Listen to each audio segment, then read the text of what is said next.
This is CSB Sunrise, starring Mike Flynn and Elise Martell. All right. Here's today's news. Good morning, and thanks for joining us. I'm Michael Flynn. And I'm Elise Martell. Today, we have a packed show for you on CSB Sunrise this morning, including a slow start to ski season, thanks to some unusual weather from Mother Nature. But first, they say mothers are the children's biggest advocates, and for one group of mothers in West Hartford, that couldn't be more true. CSB Sunrise's Juliana Best went to West Hartford to find out more on what their next steps will be. They call themselves the HAGs, or MMHAG, Mom's Mental Health Advocacy Group. It just started with a bunch of moms getting together for dinner once a month in a local restaurant, and all of us had kids with similar issues who were struggling in one way or another, and we found just an incredible amount of support in that, being able to have a safe environment to talk. They appeared on 60 Minutes following the Sandy Hook shooting and the stabbing of a Virginia senator by his mentally ill son 2 years ago. Bill, there's way too much focus on the gun issue and not the mental health issue. Yes. Connecticut Public Act 13178 allows the DCF to review the mental health system for youth. The mothers got together and wrote suggestions and offered them to public policy members shortly after it was passed. We're not just spewing textbook information at someone, it's real life experience. Right. Among their suggestions was the incorporation of mental health into the school system. I personally believe that stigma is a huge piece of this. The more we can get people to talk about it and not hide mental illness, the more acceptable it is to society that it exists. With a number of their suggestions being incorporated at the state level, their next step is contacting Senator Chris Murphy, who is tackling the mental health issues at a national level. I think he's doing some really good work in that area, and I'd love to connect with him and see how we can help him. They're planning on reaching out to Senator Murphy in the coming weeks. Senator Murphy has helped to introduce the Mental Health Reform Act of 2015.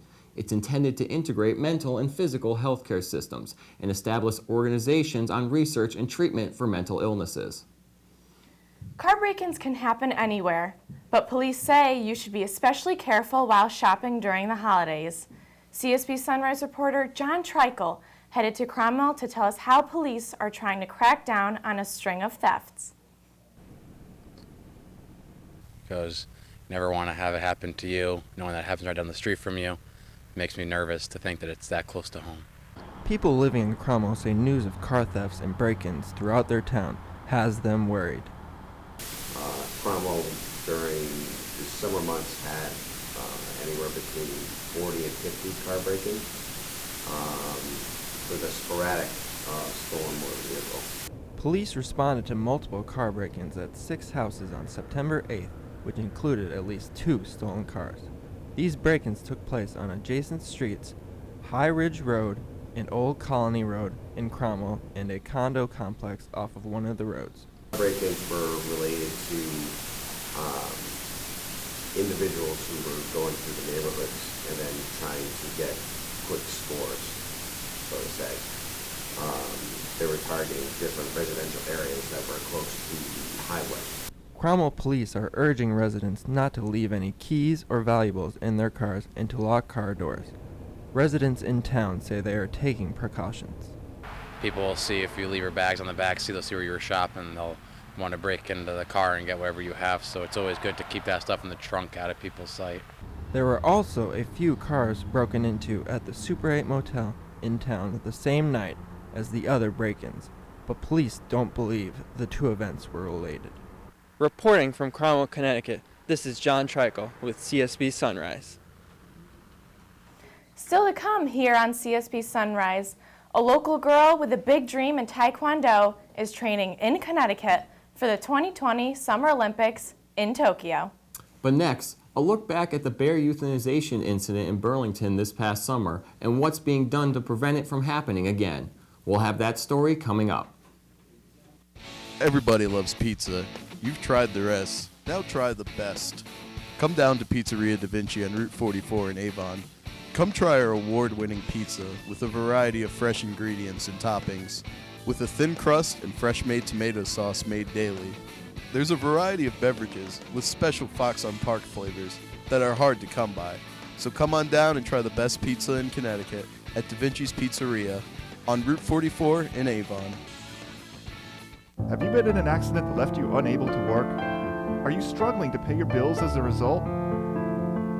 When a doctor prescribes a drug, it is done to help you recover from an illness or to treat a medical condition. Some drugs, however, can have dangerous side effects. If you or a loved one has suffered serious side effects from medication, you may be able to file a dangerous drug claim. Don't settle for less than you deserve. Contact the law offices of Trantolo & Trantolo today, and we'll get you the compensation you deserve. Welcome back. I have reporter Jim Clay here with me in the studio. Hi, Jim. Hi, Elise. What do you think about this warm weather we're having? I know I had to actually turn the heater on in my car this morning, but other than that, it's been pretty warm.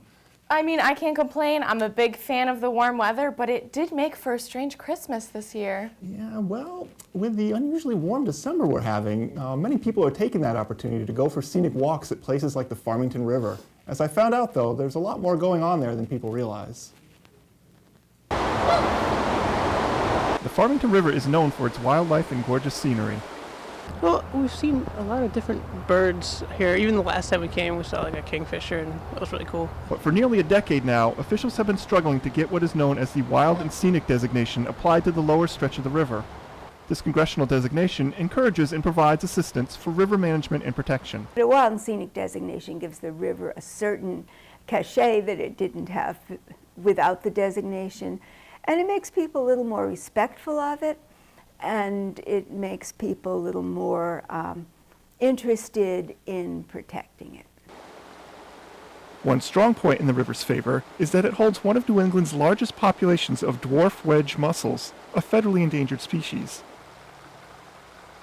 A Senate committee approved the designation in November, and it is now eligible for a vote by the entire Senate.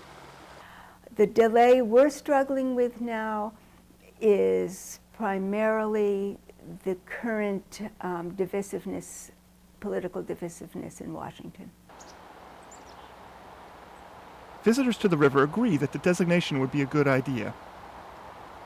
This area is important to preserve for the wildlife and for humans. Regardless of the outcome, people will continue to enjoy the river, the perfect place to walk the dog. As you can see, because of the weather, there are still many people walking around the Farmington River, but sadly, no ice skaters quite yet. Reporting in the studio, Jim Clay, CSB Sunrise.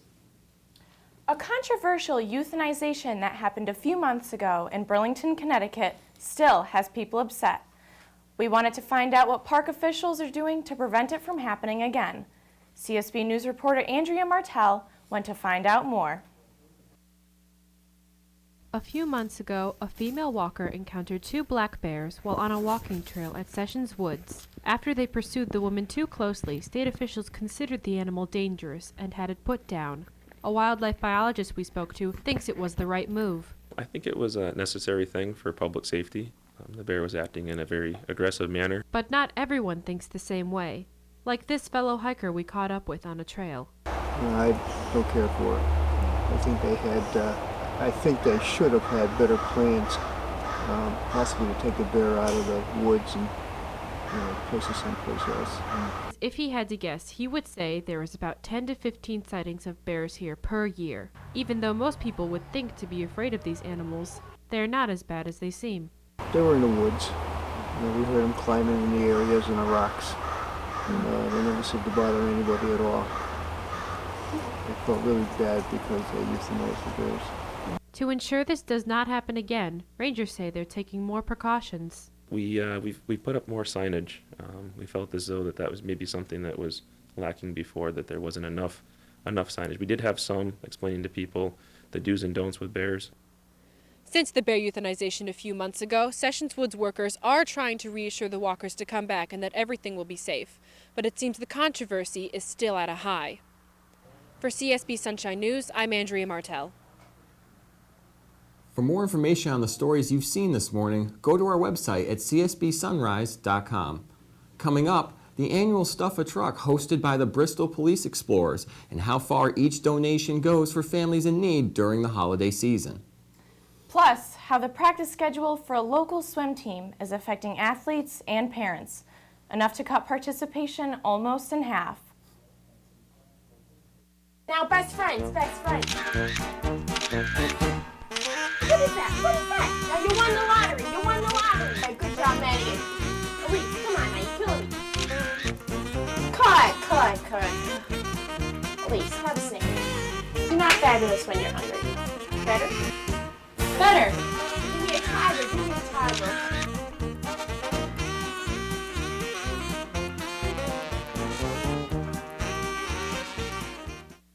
Rated T for Teen.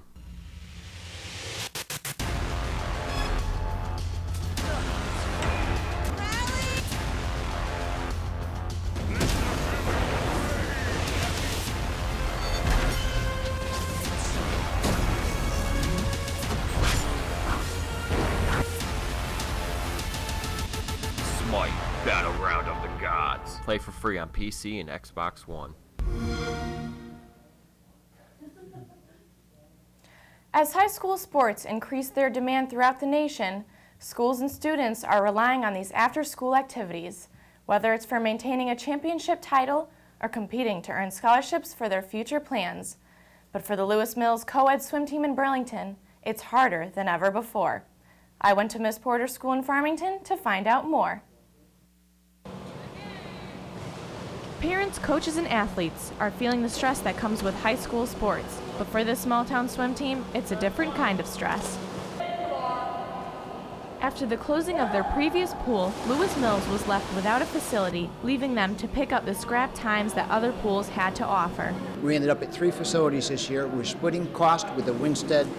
We are also practicing here at Miss Porter's. We have been practicing at Malone Aquatic Center in Bristol from 9 to 10:30 at night.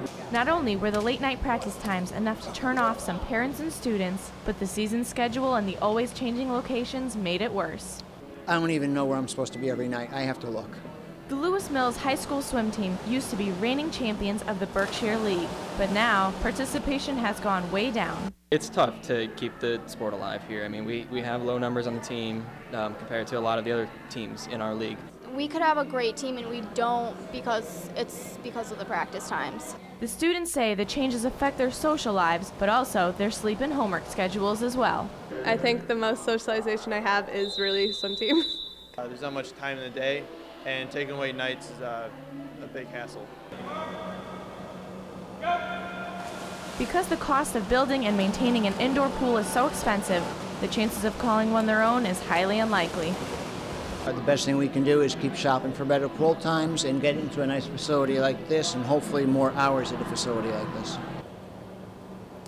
With their winter swim season in full swing and participation at an all-time low, Lewis Mills is still fighting for the best available pool times and their own personal goals for the season. And although most people have been enjoying the warm weather so far this winter, it's making for a slow start to the ski season. Local resorts have been struggling with the lack of snow. Charlie Renoff shows us how Ski Sundown is coping with the unseasonal temperatures. New England's ever-changing climate always keeps us guessing. With an unexpected warm December bringing temperatures in the upper 60s, skiers and boarders are patiently waiting for the snow to fall. We've never encountered not opening Christmas week before. This is all brand new to us. We've had programs that are supposed to happen during Christmas week, and our customers have been nice enough to switch times and let us postpone those programs. For a ski resort, opening as late as January is typically unheard of. Mother Nature threw them a curveball this season, but that doesn't seem to be slowing down the guys in maintenance. I maintain the same work schedule. You know, we go over everything once, we go over everything twice. Now we can actually go over everything 3 times. No matter if, it snows or if it doesn't snow, we're always out there repairing or rebuilding something. With maintenance in check and ready to go, it's up to the snowmaking team to cover the slopes. It's got to be below freezing. It does involve humidity as well, and right now it's pretty dry out. It's getting colder. We expect to get going pretty soon. With record warmth in December, Ski Sundown has been unable to open for skiers and boarders to enjoy winter fun. With the new year approaching, they're optimistic for colder temperatures and an abundance of snowfall. This is Charlie Renoff with CSB Sunrise. The mountain is ready and so are the skiers, but the snow has yet to fall. For more details on opening day, visit their website at skisundown.com. And coming up, how a group of volunteers are banding together to help the less fortunate during the holiday season. Also after the break, a local girl with a big dream in Taekwondo is training in Connecticut for the 2020 Summer Olympics in Tokyo. Hi, welcome to Cumberland Farms. Whether you need to cool down or warm up, Cumberland Farms has whatever you're craving for breakfast, lunch, or dinner. Get any size coffee for 99 cents, any size fountain or frozen chill zone for 89 cents. With breakfast meals under $4 and pizza for 99 cents a slice, you can always find what you're looking for at Cumberland Farms. What comes to mind when you think of a bar? Bright lights? Booming music? Well, not in our town. Come down to Augie's Cafe at 283 Park Street in Bristol, where the lights are dim and the drinks are flowing. You'll find a wide selection of beverages, including a tap with rotating choices, and a friendly staff that'll make you feel right at home in no time. At Augie's, directly across from Rockwell Park, home of historic Muzzy Field. Augie's, it's how a bar should be. A 16-year-old Connecticut girl has her sights set on the international stage. She's training to compete in the 2020 Olympics. CSB Sunrise reporter David Vaudreuil caught up with her at the Taekwondo studio in Unionville. Sienna Rodriguez is a 16-year-old high school student from New Britain, but also a world youth champion in Taekwondo. Her next goal, to represent the U.S. at the 2020 Tokyo Olympics. She trains in Unionville at the Olympic Taekwondo Academy, under the watchful eye of Grandmaster Kie Cho. We teach students confidence and focus and discipline and respect. Me and Master Cho, he's like a father figure to me, and he treats me like I'm his own daughter. So whenever we get in the ring together, like we have complete trust. A two-time Taekwondo world champion in his own right, Master Cho oversees personally all of the sparring, training, and preparation that Sienna does in her quest for Olympic gold. I think it's more of speed and technique. During fights, it's mostly techniques, like, counter and just attacking and just countering. Number one thing is she has strong mind. Okay. The good thing is that she doesn't want to lose. She's very aggressive. If you go in there thinking you're going to lose, that's more than likely to happen. So I just try to become more confident before I fight. And I just tell myself, I worked so hard for this, I'm not going to let anybody take it from me. And I'm just very determined.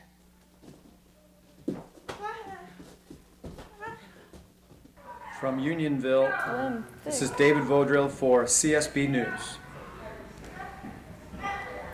As you can see, Sienna shows great potential, and we will be looking out for her in the 2020 Summer Olympics in Tokyo.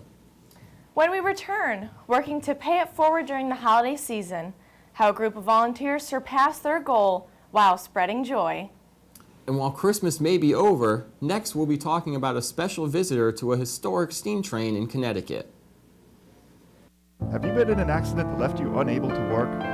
Are you struggling to pay your bills as a result? When a doctor prescribes a drug, it is done to help you recover from an illness or to treat a medical condition. Some drugs, however, can have dangerous side effects. If you or a loved one has suffered serious side effects from medication, you may be able to file a dangerous drug claim. Don't settle for less than you deserve. Contact the law offices of Trantolo and Trantolo today, and we'll get you the compensation you deserve. Nothing on, nothing on, nothing on. Ugh, nothing is on! Try Netflix.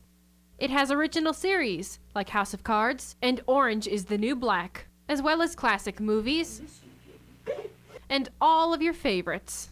With Netflix, you only have to pay $8 a month, unlike other TV companies where you have to pay over $100. Or get certain packages to watch that one show that you love. With Netflix, it's always there for you. Preserving the history of Connecticut's railroads, a museum in Thomaston is working to keep the trains rolling. They just wrapped up their biggest fundraiser of the year, featuring one very special guest. CSB Sunrise reporter Alex Skugel has the story. A 1800 replica train pulls into the station to pick up a bunch of eager kids. The station is finding a way to keep the Christmas spirit running strong. Santa is aboard all of our operations, Mrs. Claus, as well as our elves on there to entertain. Our Santa is fully committed to spending a good amount of time with each individual child, hearing what they want for Christmas, etc. Organizers say, though it is a fun time for the whole family, the goal in this event is to preserve the Railroad Museum of New England. This year we've had our best year ever. We've raised just about $150,000 in revenue just from this operation. Museum operators are hoping to make the station a focal point of Thomaston again. Brent says the proceeds raised will help make that a dream a reality. It also gives volunteers a chance to see what it's like to work on a train. As a volunteer here, you get to do a lot of different things, depending on what you want to do. And I've kind of dabbled in a bunch of different things. The museum runs evening trains to show the colors of Christmas, but the Santa Express you see here is the museum's day train. It's geared towards younger children, as it's a little bit shorter and more conducive to their bedtimes. The Santa Express runs to the end of the year, so come check it out. Come to Thomaston, Connecticut, bring your kids, bring your whole family. It's fun for the whole family. Go on a train ride, sit in Santa's lap, tell him what you want. It's just part of the season, so come on down. This is Alex Skugel with the CSB Sunrise. Kids everywhere are hoping to get that perfect gift under the tree this year, but some families need a little extra help to make that happen. Well, that's where the Bristol Police Explorers come in. CSB's Eric Otero tells us how. The Bristol Police Explorers, Post 111, hard at work preparing for the third annual Stuff a Truck Toy Drive, ensuring that the kids that are without are fully covered this year. Last year we helped 200 families. This year we want to do the same, if not more. The Explorers get so much from the community, and that's why we want to give back to the community. A squadron of cadets set up right outside the Bristol Walmart, handing out special orders from one family to another. What ends up happening is before people go into the store, they will take either a tag or there's a list of large items that are requested. With that, the people go in, buy the items, drop them off. If there's a tag, we put the tag on it just so it's easier for you services to track to make sure that the right family gets what they requested. All the efforts are arranged by the Bristol Police Explorers, a program for kids ages 14 through 21. But some cadets take on a bigger role behind the scenes, like Cadet Sergeant for the post, Idona Bushy. It's a foot in the door for the Bristol Police Department, especially just because, we work with the SWAT team, we work with the officers there. So it's a really good program, especially if you want to become a law enforcement officer. The Salvation Army was also on scene, giving back, collecting donations for families in need. It appeared shoppers were willing to help. We even had one man come back for round 2. It's that giving spirit that helped in the effort to fill this van. In Bristol, I'm Eric Otero, CSB Sunrise. Working to help the less fortunate this holiday season, a group of friends set out to organize some bags of joy. But the outpouring of support was more than what they had expected. CSB Sunrise reporter Colin Scott has the details. Yeah, but this is also just like, it's mixed and matched.